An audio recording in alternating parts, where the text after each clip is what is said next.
Say welcome to Northern Kentucky History Hour. Welcome to Northern Kentucky History Hour. It's great to see you all this evening. It's going to take just a moment for us to let everyone into the Zoom. And if you're joining us on Facebook, just be patient for just a second while we let everyone in on Zoom. And everyone is going to be muted, but if you have any questions, you can place those in the chat. All right, and if you're just now coming into the meeting, this is Northern Kentucky History Hour with Behringer Crawford Museum. Thank you so much for joining us tonight. My name is Tara Johnson-Nome, and I am one of the trustees of Behringer Crawford Museum. We're so glad to have you for our pandemic project in Northern Kentucky History Hour. This is episode 48. Wow, it's been a great year together learning about Northern Kentucky's history.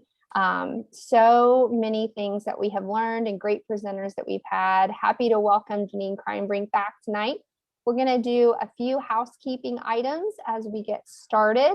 As a reminder, for those of you that are joining maybe for the first time, we do have all of the microphones muted, but we really want you to participate. So we love seeing your questions and comments in the chat if you're joining via Zoom.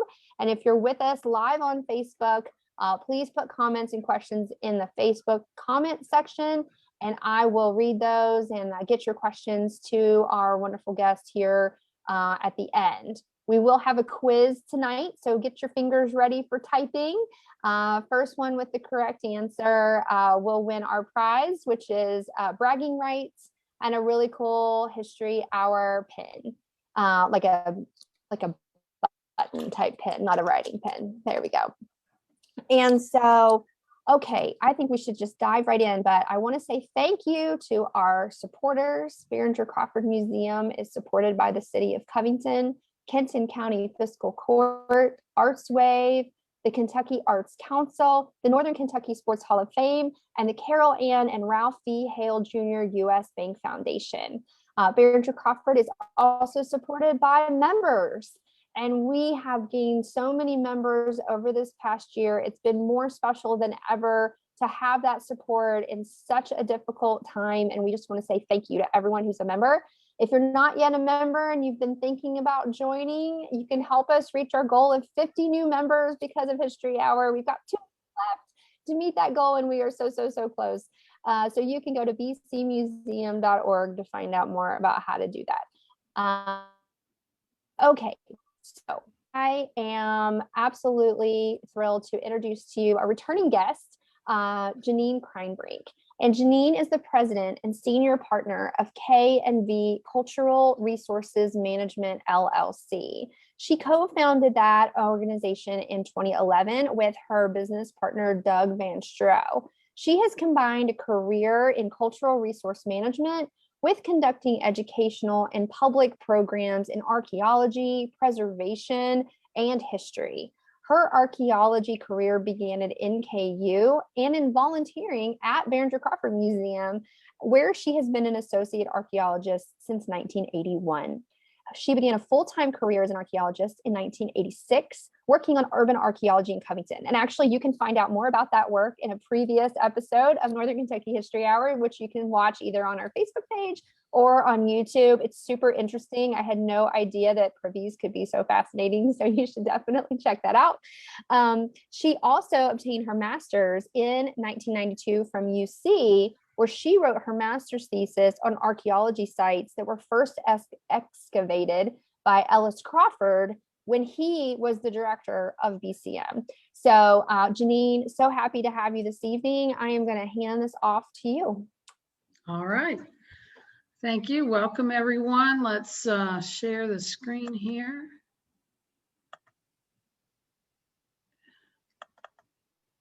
Here we go. Go down the slideshow.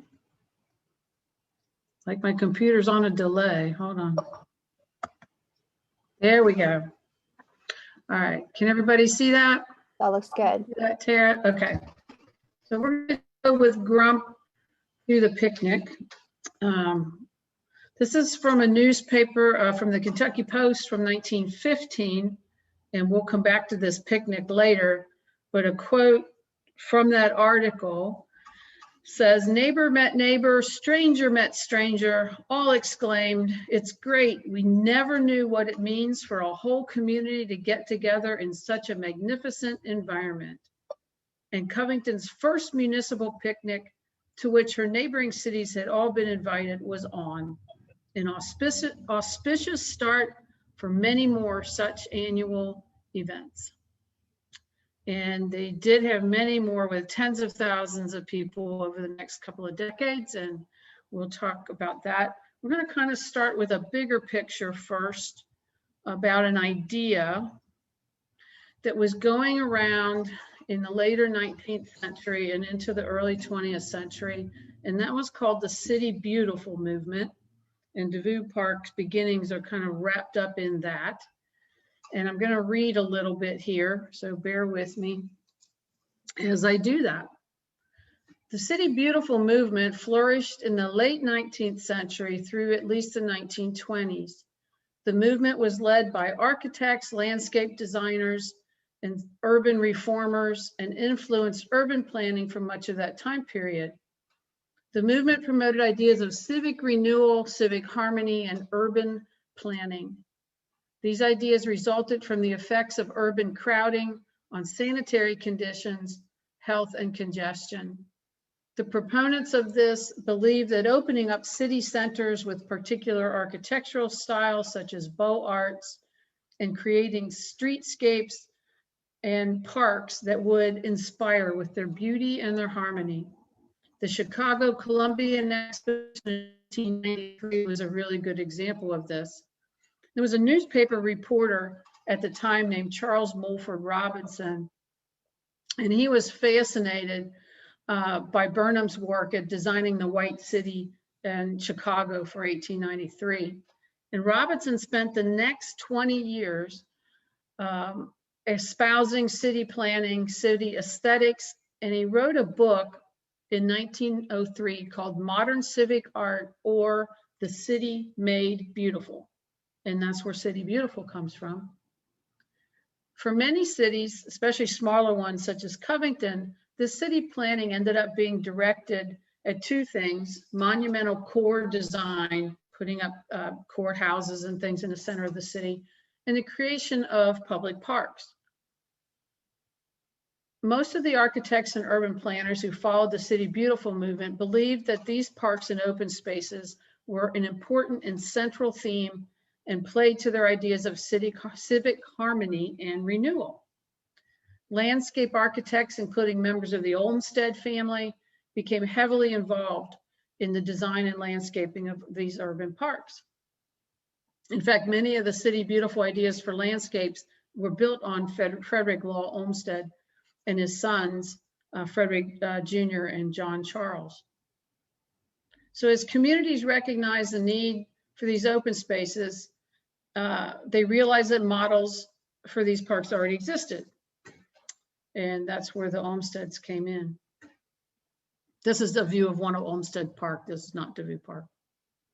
All right.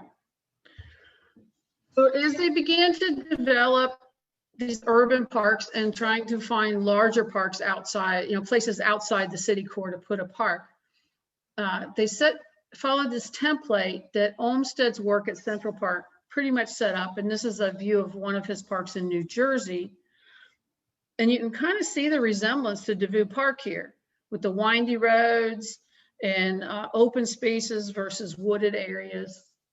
And so they came up with this template, and there's a list of it here on the left.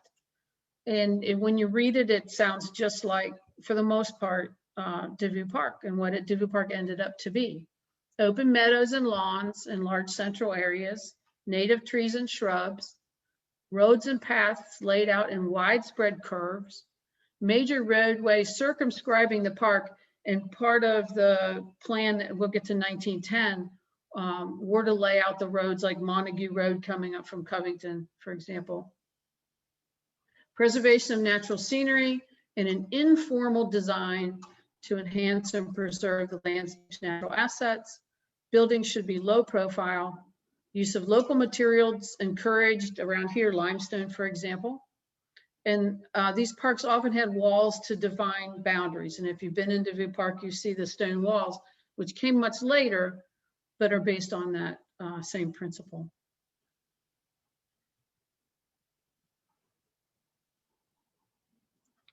All right. Now I can't see the top of my slide, but let me move my thing here. Okay. So city parks then began to take one of two forms: landscape parks and playground parks. Many cities developed small playground parks in town where they were accessible on a daily basis. These were functional spaces with playgrounds and minimal facilities in most cases.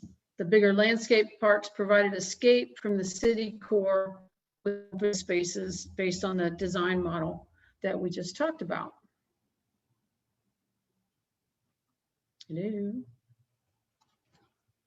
Why is it not working? I'm trying to make it go to the next slide, Tara. And it's not going. Can you try your arrow on your keyboard? Yeah, that's what I was doing. Sometimes if you move your cursor to the bottom left-hand part of the screen, you'll get this little like arrow thing that comes up. There we go. Yeah. Thank you. Sure thing. Okay. So in Covington, they began setting up parks as early as 1906, where Covington started their park board with the express purpose of creating public parks in the city limits. Their first efforts were aimed at the city core. 1906, they turned the old 6th Street Market House between Johnson and Main Street over to the Covington Park Board. 6th Street Market House had been a local daily market since 1861, was in disrepair by 1900. They raised the market house and created a boulevard park on 6th Street, which is still there. 1907, city turned over the 11th Street Market between Scott and Greenup, which also became a city park. And in 1908, they saw a need for a park that was more substantial. And the lower left picture is Devou Park. Devou Park was created out of 14 acres at 5th and Philadelphia Street. And this was located in the older part of the city, close to poor and working class areas, named in recognition of William Goebel, of course. These were all playground parks intended for everyday access among the poorer neighborhoods that were situated nearby. With Goebel Park, the park board was aspiring to these higher goals espoused by the City Beautiful movement, setting the stage for the Devou donation the next year in 1910. All right. And now it's working. All right. So between 1867 and 1900, Sr. and his sister Louise bought at least 41 parcels of land on the hill west of Covington. William died in the 1890s, and their mother, Sarah, died in 1909. And their sons, Charles and Williams, donated approximately 505 acres to Covington. This says 2010 here, obviously it means 1910, in memory of their mother, Sarah. The Devou donation included a list of requests and requirements. Covington had to spend $100,000 for improvements spread over 8 years. If the city fulfilled these requests, the property would remain a park forever. The Devous retained the use of their house, which is Behringer Crawford Museum, but wanted it to become a museum after their lifetime. All right. The value of the property that they donated was estimated between $200,000 and $300,000, with the Devou house, of course, remaining. The city had to spend $35,000, which had to be spent by 1913, and $10,000 each year following. The Devou Trust, of course, wasn't set up till later. We're not really going to talk about a lot of the politics about it and about the Devou Trust tonight. We could spend a whole hour just on that. November 1910, the people of Covington voted in favor of a $100,000 bond for the park. They also noted that several sites existed for stone quarries. We'll come back to those a little bit later. A month later in December, they sent a letter to the Cincinnati park manager asking for advice on park design and improvements. And they brought in a man named Kessler, which we'll also talk about in a little bit. March of 1911, the Covington Park Board hired a man named J.J. Weaver from Ludlow to produce a topographical study, and they planned the layout of the roads through the park, which were completed in 1912. And oh, come on, lost my arrow. There it is. Come on, there we go. So, oh no. Okay, George Kessler was the park architect for the Cincinnati Park Commission, and they never actually ended up hiring him, but he did come over and look at the park. He was a pretty well-known landscape architect and had written the park plan for the city of Cincinnati. And Kessler said that Devou Park could be one of the premier parks of the United States, and that with its natural layout, it didn't really need a whole lot of urban planning, changes to the park topography. Covington built the stairs, and this is a photo, if you've never seen them, leading up from Covington to the park in 1914, and had made a lot of progress with the curving road system and the walking paths. By mid-1914, local newspapers touted Devou Park as the best natural asset of Covington. And this is a view from toward the bottom of this immense set of stairs that runs from Western Avenue up to the overlook in Covington.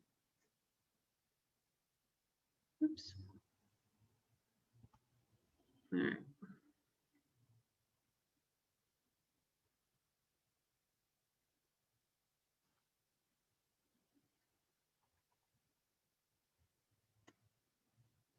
Well, I don't know why this isn't progressing the way it should. Come on, there we go. No, back. Way too far. Okay.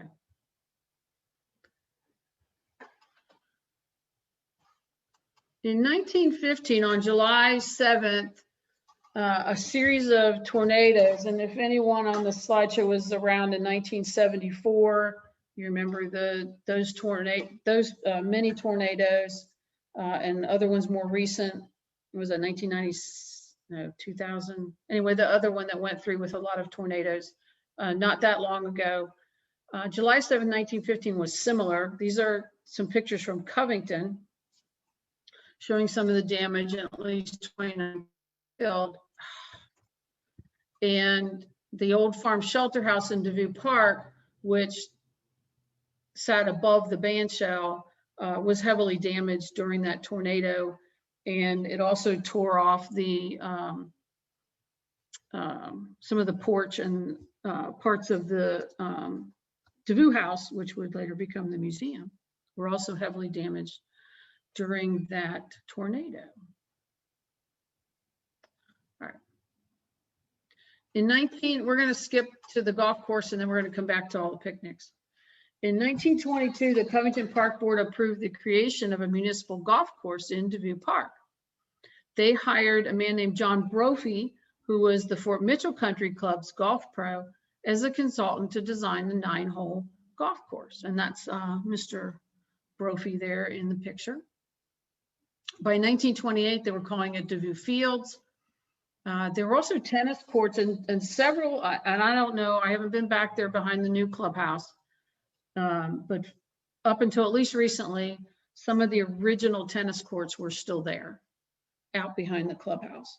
They built 5 tennis courts around 1923, and the tennis club rented the old Montague house, which was situated where the clubhouse is now, for their clubhouse.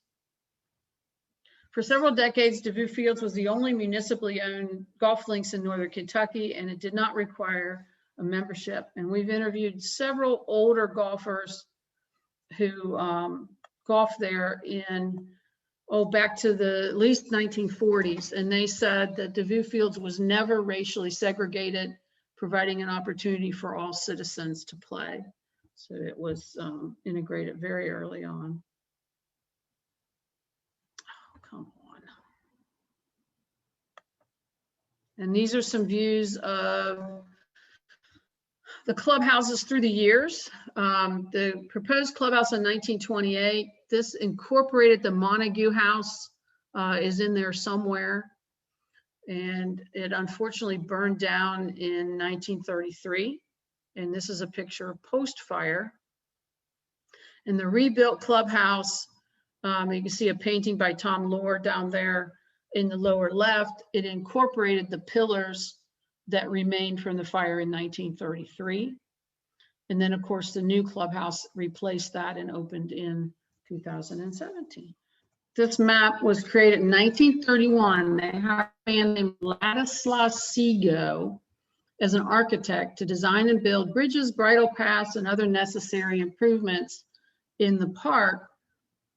And this is the same time the Rotary Grove, as somebody had mentioned, was dedicated on June 7th, 1932. The interesting thing about this map is that they didn't use it.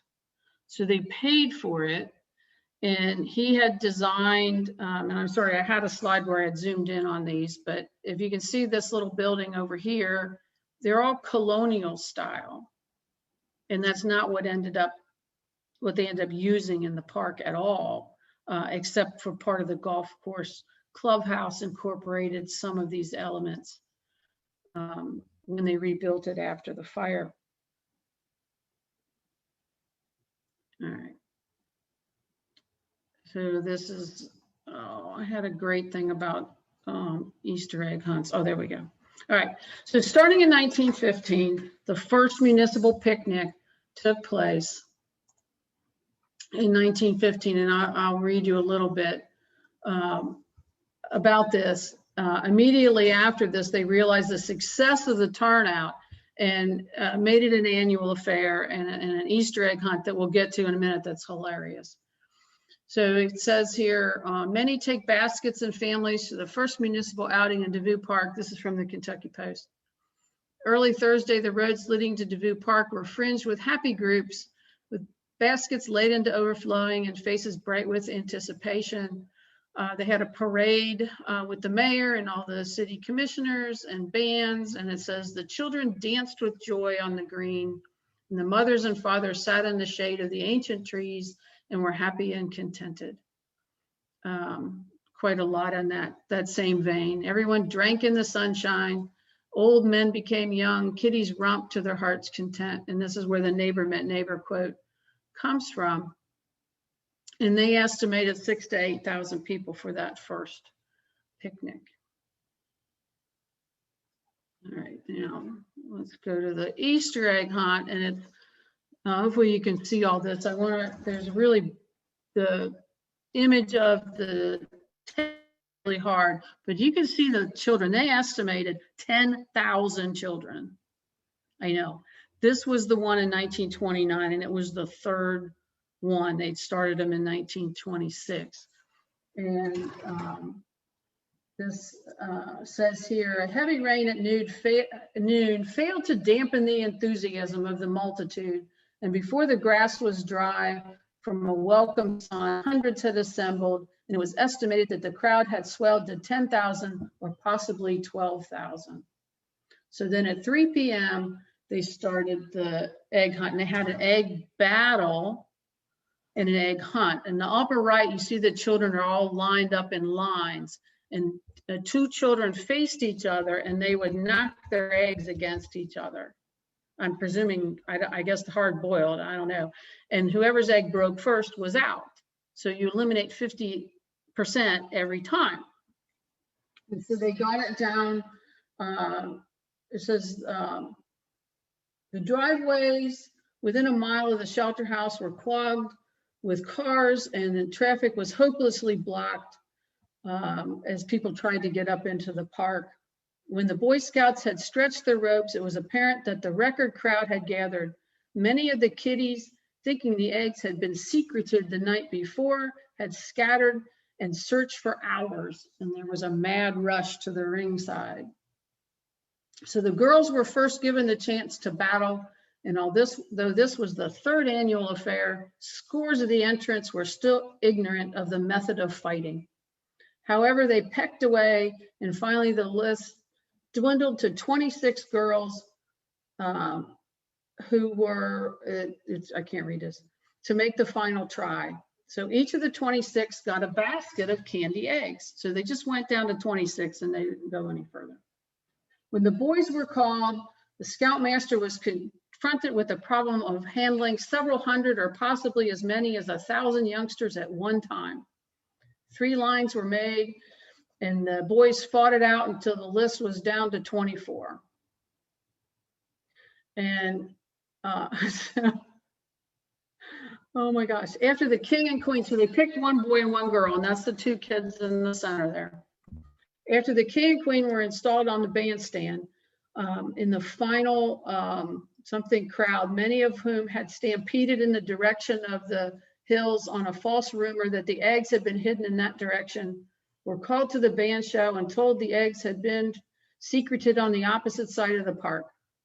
There was a wild scramble and rush up the hillside, and soon the whole park was full of a running, seething mass of young and old humanity.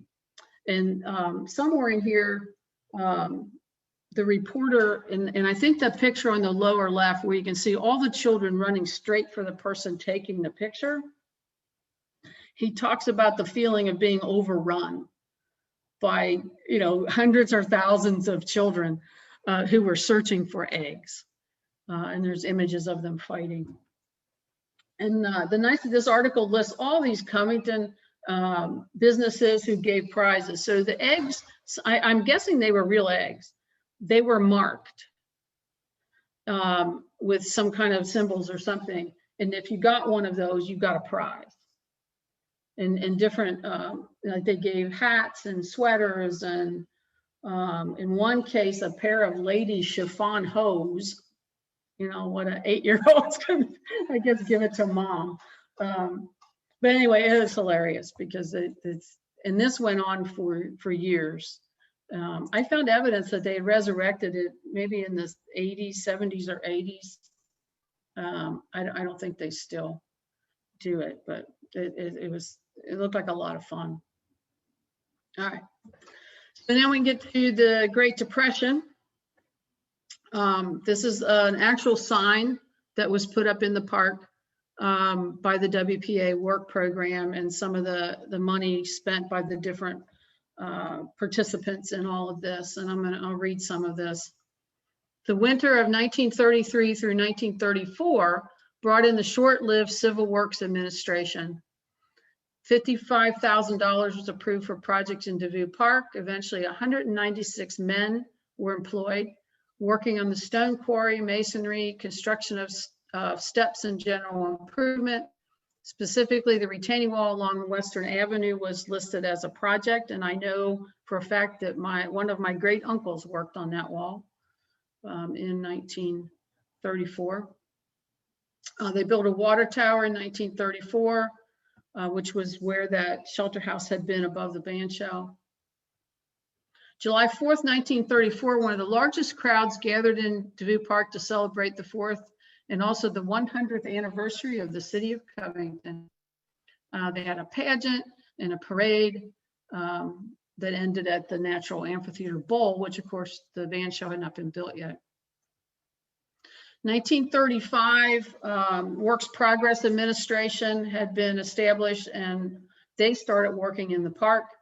155 men were working on bridle paths, beautification efforts, the construction of a new shelter house. Men were paid $55 a month and worked 4-day work weeks. 20 of the men were involved with the shelter house construction, laying foundations around the old Devou well. This was considered a rustic shelter house. Let's see if I do have a picture of that. This is down in the hollow below the museum on the golf course. And there's a drawing of it from the newspaper, contemporary time period. And from this time on, they had adapted the rustic style, which the National Park Service had been promoting. And that's natural materials, the shake roofs, the stonework and the woodwork involved, and all of the shelters and the stone walls built in the park from then on follow that time period.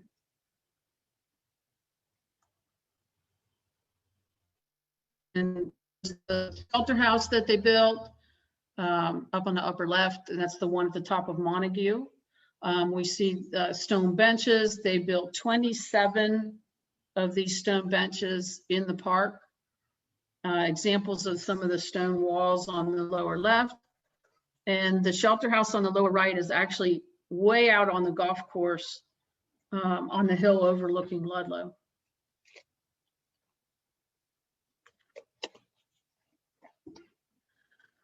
All right. Here's just some more views. Golf course, 1941. Shelter house under construction on the left. WPA photo of the bandshell. We'll get to the bandshell. All right. So the Art Deco bandshell was built with a combination of WPA funding and Covington money. And I'm going to guess, since I don't have that slide, that I'm going to have to ask you the trivia question. All right.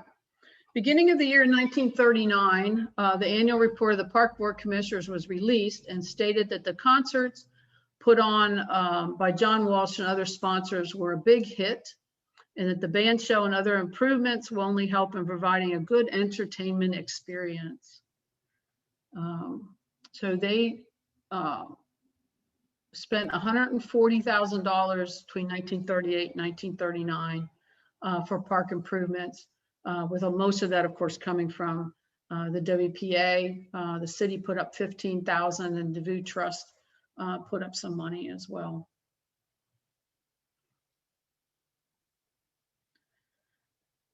In the spring of 1939, the Kentucky Post reported expecting 15,000 people to attend the 13th annual Easter egg hunt. Article also reported that the construction of the new bandshell was being hurried up so that it would be ready for use in the summer 1939 concert season. They finished the clubhouse, they reworked the golf course, they built a new road, etc. All right. First concert in the new bandshell took place on June 28th, 1939. John Walsh was in charge of the musical arrangements, along with a 12-piece orchestra led by Covington's Wally Johnson, and an electric organ to be played by Hyde Geist. Miss Ruth Best was the mistress of ceremonies. The bandshell was said to be one of a kind in this part of the country, and I'm sure it was very impressive. I mean, it still is to the people who lived there. All right, so see, these are pictures of it under construction. And I had made all these big and on separate slides, so I'm really upset with myself. All right, this is a fun one. And this is where the trivia question should be, so we'll just have to ask it. All right. This, and I'll read you the part at the bottom, and then I'll ask the trivia question. Devou Park's record-breaking concert crowd of Wednesday night broke more than one mark, a review of events disclosed. The estimated 40,000 people. And just to compare, Great American Ballpark, standing room only crowd is 42,000 people. So imagine all of those people crammed into the bowl around the amphitheater, around the bandshell. And you can see in this picture, they are literally shoulder to shoulder with no aisles, no nothing. All right. Made up the largest crowd ever to be photographed by Charles Longley Company Cincinnati commercial photographers for 45 years. The firm has aimed its lenses on Crosley Field throngs football crowds, and fans at the Latonia racetrack. Taking the picture of Wednesday's outpouring required the services of 4 photographers and a half-hour preparation. At exactly 8:25 p.m., the camera lens was opened and a series of elevated flashes set off. The result was a picture of 21,448, approximately 55% of the crowd shown above. The estimate was arrived at by counting the number of faces in a given space and multiplying that figure by the number of square inches in the picture. And they had evidently done this many times at other crowds to figure out their crowd estimates. But I mean, just looking at that is just astonishing how many people were sitting there. All right, the trivia question for tonight, and this is an easy one. What famous local songwriter sang at the bandshell in 1939-1940? He also wrote a song, apparently, according to the newspaper, for the bandshell in Devou Park, and we've never been able to find the text of it because it was never published. But what famous local songwriter? And I'm guessing this is going to be an easy one. All right. So this is another view. This is a Devou spectacle, attracts 25,000 people. This is from 1934, but I'm going to use this to talk about afterwards. So as popular as these shows were, with tens of thousands of people in the audience, attendance began to decline rapidly due to the upcoming World War II. By 1944, shows were canceled due to weak attendance caused by rationing and the war effort. By 1950, the Devou Park Board was advertising again that a group called the Community Sing Association would again put on concerts in the park, just like in the past. They made a good comeback through the 1950s and 60s with crowds pushing 35,000 people or more. These included music, local television personalities, novelty acts. They actually, the World Folk Festival was held there in the early 1960s one time. But as the taste in music changed and television became popular, attendance significantly decreased. And through the 70s and 80s, the park's popularity dwindled. Concerts continued to lose attendance for a variety of reasons. They've been, popularized again in the last decade or two. I've really made a comeback in the park. Well, come on. Having major technical issues. All right. From Eubank to Behringer Crawford, these are just pictures, obviously, of Behringer Crawford Museum. The picture on the left, it still has the Devou's fancier roof on the top.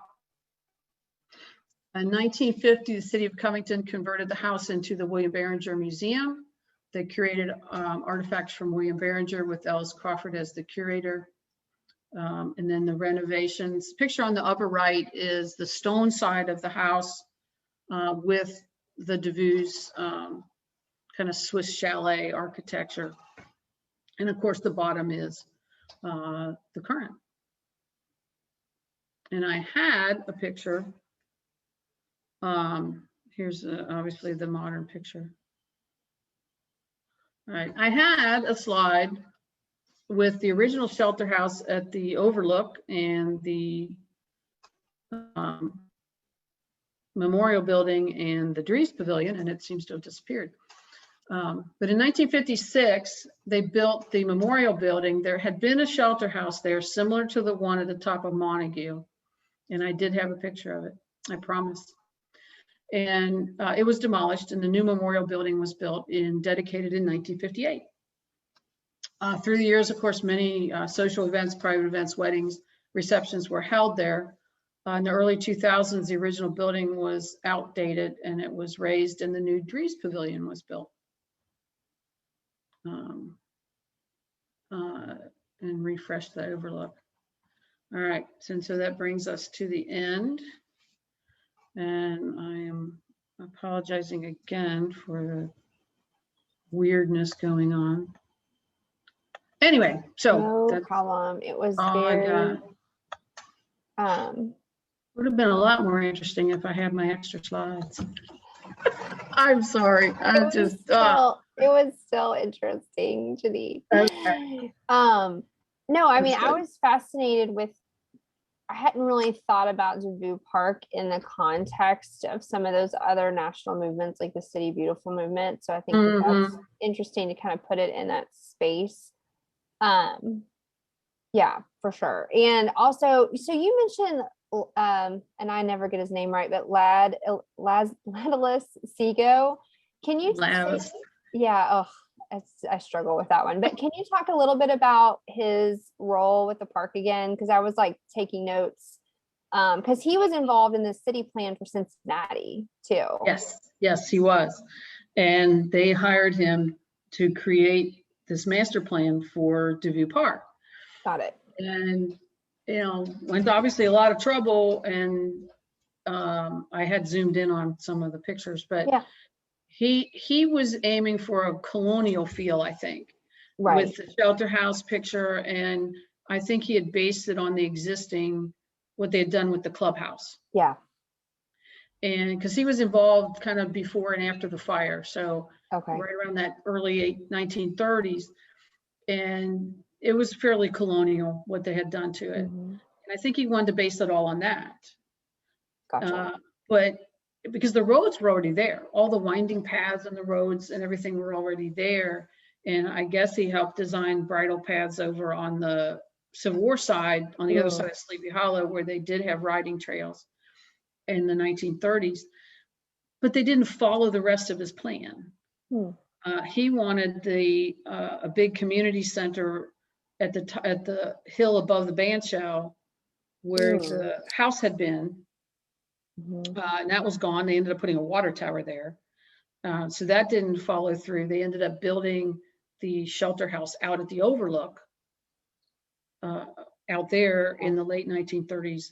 But once the WPA came in, and I'm guessing some of their designers and people got involved, landscape people got involved in the late 1930s, and they brought that rustic style with them, which fit with, you know, the limestone that was available and the wood and all of that as part of that plan. But that came in with the federal involvement. Yeah, no, that makes sense. I like this question. About Prisoners Lake? Yeah. I think it is true. They did use prisoners from Covington to work in the quarries, which were right there. The parking lot that's right across the road from the lake, the hill goes straight up behind it. That was a quarry. And they quarried limestone out of there. They also quarried sand out of different parts of what would become the park as well. But they did use prisoners, and we've not found anything to contradict it's just, as long as somebody's put a name on it, it's been called Prisoners Lake. Interesting. Because it didn't exist before, right? They dammed it up when they quit digging the rock out, which was also being dug out where the lake is now. They dammed it up to make the lake. Gotcha. How deep is it? Nobody knows. I'm serious. Nobody really knows. I'm guessing maybe 100 feet. I mean, it's pretty deep in the middle. Gosh, it's really supposedly deep. Pretty deep, but everybody always says that they don't know. Oh my gosh, I thought that was, sorry, that was a joke. See, this is where when I'm not from here, and then sometimes I'm like, are you serious? Oh, there's all kinds of fun stories about mobsters dumping cars and people and things in the lake too. So interesting. Has anybody ever tried to do like a dive or anything in there? I don't know. That's a good question. Interesting. I would hope so. That is not my dad. That is funny. Mark says that the concerts will begin with the mistress of ceremonies leading the crowd and singing "Hi Neighbor." That's cool. All right. Yeah, that was They had big sing-alongs with 40,000 people singing all together. Oh my gosh, that sounds amazing. And then Mary says she remembers when she was a child, they played Purple People Eater with a screen up and told us to follow the bouncing ball while we sang along. That Okay, all right. awesome. That had to be Purple People Eater. That had to be in the 60s, right? Yeah, I think so. I think that's right. That was a song. Yeah. Oh yeah, we sing that sometimes with kids. Who finds a depth finder? That'd be fun. I would love to know how deep that is. Get out on your canoe with the depth finder. That's a great idea. Okay, well, Gil and Brenda, you have to get back to us, me and Shane, and let us know. I don't have a vessel for you. Well, the winner of the quiz is up here somewhere. Oh yeah. So what was the answer about the songwriter? Haven. It was Haven. It was. Okay. So we have 2 correct answers. Mark Koenig, who actually, Mark, I don't know if you've ever won a quiz before, so congrats. And Pat Rafferty came in a close second. Good job. As did Roseanne Kramer, who I'm not sure, Roseanne, if you've won the quiz either. I'm going to write down Mark and Roseanne as new winners. And we've changed, if you may have noticed, when you actually had to log in again this time. So if you guys, Mark and Roseanne, if you could put your direct message me in the chat with your address. And so that way I can mail you your pins.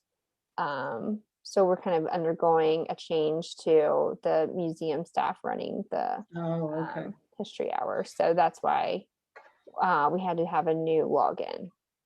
Okay. So, and why I didn't have the password. So I was a little late meeting Janine here tonight. But you guys didn't notice that. So next week, next week we are going to be talking with Matt Beecher, I believe is how we say his name, about the Boone County Courthouse and Becker, sorry. Yeah. Matt Becker is going to join us and talk about the Boone County Courthouse renovation in Burlington. So that will be really cool. Yeah. And we really hope everybody joins us. But I want everybody to join me in a round of quiet applause for Janine tonight. Thank you so much.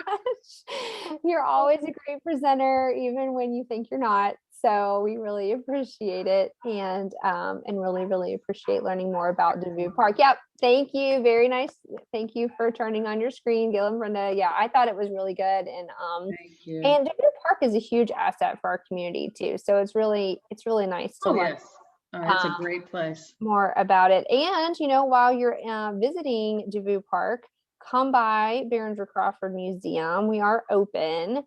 And we've got some, great exhibits, and you can also learn more about those online at bcmuseum.org. So again, we can't wait to see you guys next week. It's actually my last time hosting the History Hour next week. I know it's a little bittersweet, but we need a little bit of a break. And we have some new surprise. I'm not going to ruin the surprise, but we do have some guest hosts coming up. Some of them may be on tonight, and they're going to do an awesome job. So until next week, you guys have a great night. We appreciate your participation. And Janine, we participate you. I'm going to take a picture of those addresses. And you guys, we'll see you soon. Have a happy week. Bye. Bye.